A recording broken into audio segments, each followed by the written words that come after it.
8 बजे के 18 breaking news की शुरुआत कर रहे हैं लखनऊ से। लखनऊ में सनसनीखेज हत्याकांड को अंजाम दिया गया है। पबजी खेलने से रोकने पर बेटे ने मां की गोली मारकर हत्या कर दी है। महज 16 साल के बेटे ने पबजी न खेलने देने पर मां की बेरहमी से हत्या कर दी। वारदात 5 जून की है, लेकिन अपने गुनाह पर पर्दा डालने के लिए नाबालिग आरोपी ने 2 दिन तक मां के शव को घर के अंदर ही छिपाकर रखा। छोटी बहन को डरा धमकाकर दूसरे कमरे में बंद कर दिया। फौजी पिता के लाइसेंसी रिवॉल्वर से वारदात को अंजाम दिया। दिल दहला देने वाली वारदात लखनऊ के पीजीआई इलाके में सामने आई है। 8 बजे की दूसरी बिग ब्रेकिंग का रुख कर रहे हैं। दिल्ली में जामिया नगर मेट्रो स्टेशन के पास बड़ा हादसा हुआ। जामिया नगर मेट्रो स्टेशन की पार्किंग में भीषण आग लगी।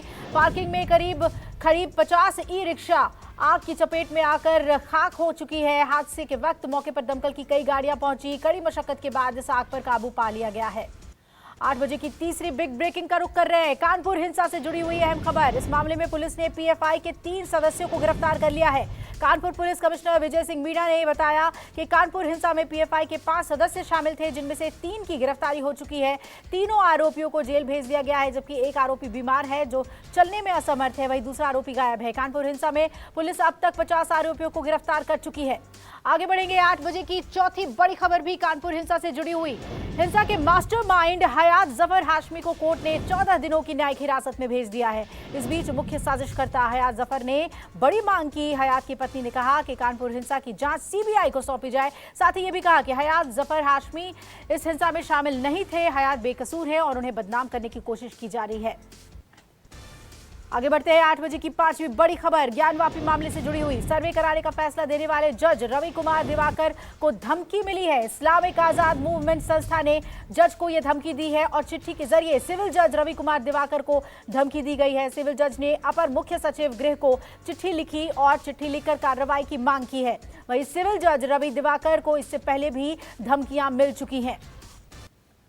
8 बजे की बिग ब्रेकिंग में आगे बढ़ेंगे। छठी बड़ी खबर। बीजेपी अध्यक्ष जेपी नड्डा 2 दिवसीय दौरे पर कोलकाता पहुंच चुके हैं। जेपी नड्डा अंतरकलह से जूझ रही बीजेपी को एकजुट करने की कोशिश और संगठन को मजबूत बनाने का मंत्र देंगे। जेपी नड्डा आज कोलकाता के नेशनल लाइब्रेरी में होने वाले बीजेपी राज्य कार्यकारिणी की बैठक में हिस्सा लेंगे और इससे पहले वो वंदे मातरम भवन और रास बिहारी बोस अनुसंधान संस्थान का दौरा करेंगे। कल जेपी नड्डा बेलूर मठ भी जाएंगे। 8 बजे की बड़ी खबरों में आगे बढ़ेंगे। बात आरबीआई की मौद्रिक नीति की। आज नई मॉनेटरी पॉलिसी का ऐलान करेगा आरबीआई। माना जा रहा है कि आरबीआई लगातार दूसरे महीने रेपो रेट में बढ़ोतरी का ऐलान कर सकता है। साथ ही ये आशंका जताई जा रही है कि केंद्रीय बैंक कैश रिजर्व रेशियो को भी बढ़ा सकता है। आरबीआई रेपो दर में 0.35% से 0.40% तक की वृद्धि कर सकता है। 8 बजे की 18 बड़ी खबरों में अब खबर कश्मीर घाटी से जुड़ी हुई, जहां आतंकवादियों के लगातार हमले और हिंदुओं के कत्लेआम की घटनाओं के बाद भी लोगों का हौसला नहीं टूटा है। मशहूर खीर भवानी मेले के लिए बड़ी संख्या में गांदरबल पहुंच रहे हैं श्रद्धालु। मंगलवार को कड़ी सुरक्षा के बीच श्रद्धालु 250 के करीब श्रद्धालु बसों में सवार होकर माता खीर भवानी के दर्शन करने के लिए गांदरबल पहुंच गए हैं और आज से गांदरबल में खीर भवानी मेले की शुरुआत होगी। आगे बढ़ते हैं। 9वीं बिग ब्रेकिंग। रक्षा मंत्री राजनाथ सिंह 3 दिन के दौरे पर वियतनाम पहुंच गए हैं। राजनाथ सिंह 8 जून से 10 जून तक वियतनाम के दौरे पर रहेंगे। राजनाथ सिंह वियतनाम को 12 हाई स्पीड बोट भेंट करने वाले हैं और इन बोट्स का इस्तेमाल वियतनाम अपनी समुद्री सीमाओं की सुरक्षा के तौर पर करेगा। राजनाथ सिंह वियतनाम के रक्षा मंत्री जनरल फान वैन मियांग से भी मुलाकात करेंगे। आगे बढ़ते हैं। 8 बजे की 10वीं बिग ब्रेकिंग आ रही है महाराष्ट्र से।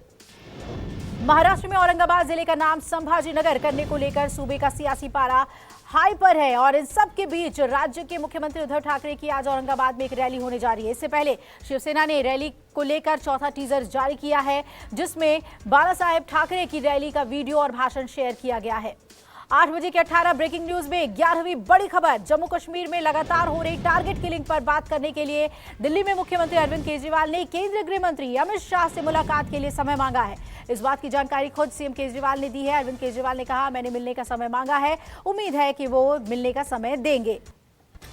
और अब 8 बजे की 12वीं बड़ी खबर नोएडा से, जहां सेक्टर 93A में बने सुपरचेक ट्विन टावर को गिराने की आखिरी तारीख पर अब मुहर लग गई है। दरअसल ट्विन टावर को गिराने को लेकर आज नोएडा प्राधिकरण ने टावर गिराने वाली मुंबई की कंपनी एडिफिस इंजीनियरिंग आसपास के RWA CBRI के साथ बैठक की थी, जिसके बाद बैठक में तय हुआ कि ट्विन टावर को 21 अगस्त को गिराया जाएगा। ये जानकारी नोएडा प्राधिकरण की ओर से दी गई है।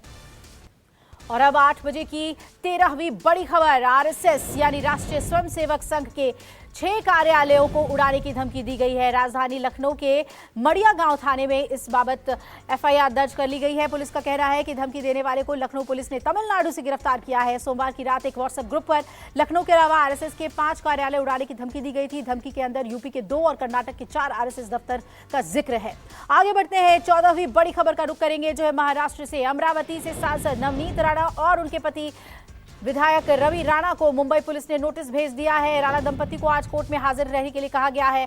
मुंबई पुलिस आज उनके खिलाफ चार्जशीट दायर करने वाली है और इसी संबंध में मुंबई की खार पुलिस ने राणा दंपति के मुंबई के बांद्रा निवास के पते पर नोटिस भेजा है। भेजे गए नोटिस में खार पुलिस ने राणा दंपति को चार्जशीट दायर होते वक्त हाजिर रहने के लिए कहा है। 8 बजे की 15वीं बड़ी खबर भी महाराष्ट्र से, लेकिन खबर कोरोना से जुड़ी हुई। संक्रमण एक बार फिर से महाराष्ट्र में पैर पसार रहा है। सूबे में कोविड-19 के केस तेजी से बढ़ रहे हैं। स्वास्थ्य विभाग के आंकड़ों के मुताबिक पिछले 24 घंटे में महाराष्ट्र में कोविड-19 के 1881 नए केस दर्ज किए गए हैं और इसके साथ ही एक मरीज BA.5 वेरिएंट का भी मिल गया है। बताया जा रहा है कि एक महिला में BA.5 का संक्रमण महाराष्ट्र में पाया गया है। आगे बढ़ते हैं, 8 बजे की 18 ब्रेकिंग न्यूज में 16वीं बड़ी खबर। बिहार सरकार आज महत्वाकांक्षी टेक्सटाइल लेदर पॉलिसी लॉन्च करने वाली है। मुख्यमंत्री Nitish Kumar textile leather policy launch करेंगे। अधिवेशन भवन में सुबह 11 बजे इस कार्यक्रम का आयोजन होगा और इसमें बड़ी संख्या में देश भर के उद्यमी जुटने वाले हैं। टेक्सटाइल लेदर पॉलिसी के तहत उद्योगपतियों को लुभाने के लिए बिहार सरकार उद्यमियों को अनुदान देगी ताकि जो राज्य में इस पॉलिसी के तहत निवेश करना चाहते हैं वो आगे आए। 8 बजे की 17वीं बड़ी खबर। Punjabi singer Sidhu Moosewala murder case से जुड़ी हुई। इस मामले में पंजाब पुलिस के हाथ अब बड़ी सफलता लग गई है। मूसेवाला हत्याकांड में एसआईटी ने 8 लोगों को गिरफ्तार कर लिया है और पुलिस ने वारदात में शामिल 4 शूटर्स की भी पहचान की है। गिरफ्तार सभी लोगों पर आरोप है कि शूटर्स को रेकी और लॉजिस्टिक सपोर्ट प्रोवाइड की गई है।